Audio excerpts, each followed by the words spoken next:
আমার কাছে তো মনে হয় ঢাকা শহরে 2-3 কিলো হাঁটা যায়, তারপর ওভারব্রিজের উপরে পারাপার হওয়া খুব বেশি কষ্টকর। আসসালামু আলাইকুম। সকালবেলায় তো চলে আসছি আগে ঘুম থেকে উঠে আমার মানে বারান্দায় কলমি শাক আর কুমড়ো গাছ পুঁই শাক দেখতে, তো এগুলো দেখছি। মাঝখানে আমি সময় পেয়েছিলাম দেখলো যত্ন নিয়েছি, এখন সময়ও পাচ্ছি না, মানে স্কুল খুলেছে দেখে। আর হচ্ছে যে এখন এই অবস্থা, মানে কি করব, পরে একটা ঠেকনা দেওয়া লাগে, আমরা অবশ্য ঠেকনাই বলি।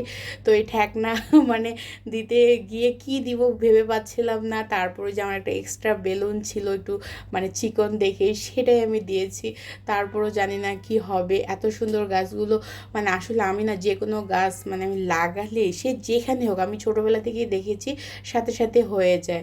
তো এখন যত্নের অভাবে কিন্তু এগুলো আমার হচ্ছে না। তো পুঁই শাক মোটামুটি মাসাল্লাহ 2-3 বার খাওয়া হয়ে গিয়েছে। তো যাই হোক, বক বক করতে করতে তো এই তো কি বলবো আর। একবার ছেলেরে সকালে কোচিংয়ে দিয়ে এসেছি, আবার হচ্ছে বাইরে থেকে মানে আজকে নাস্তা আনা হয়েছে।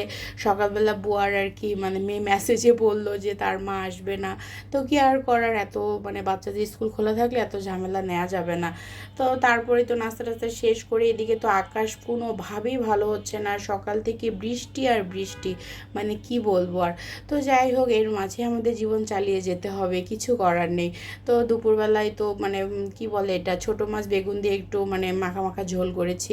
তারপরেই তো আবার বেরিয়ে পড়েছি জ্যাম জট মানে কি বলে সব ঝামেলা আর কি নিয়ে, মানে বৃষ্টির মধ্যে ভিজতে ভিজতে মানে মেজো মেয়েরে নিতে আসছি আর কি। আর ওর স্কুলটা আল্লাহ এত দূরে, মানে আমার বাসা থেকে মানে 2-3টা প্রায় রিক্সা চেঞ্জ করতে হয়, আর হাটে গেলে তো মানে কিছু মানে কি বলবো, এত 2-3টা যেখানে রিক্সা চেঞ্জ করতে হয় সেখানে এতটা পথ হেঁটে যাওয়া আর কি অসম্ভব।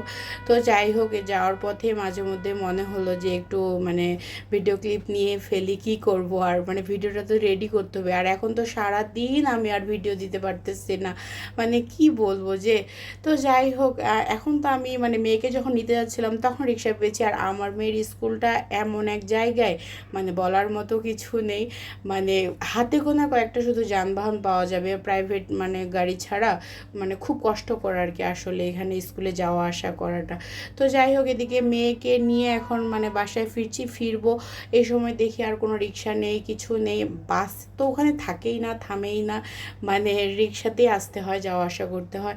তো হাঁটা শুরু করেছি, এর মধ্যে মানে আমার আবার ছাতা নিতে আমি ভুলে গিয়েছি, মানে বৃষ্টি হচ্ছে অল্প অল্প, মানে ছাতা যে নিতে হবে এমনটা ছিল না। তো ফেরার পথে এত বৃষ্টি শুরু হয়েছে, মানে পুরাই তো ভিজে গিয়েছি।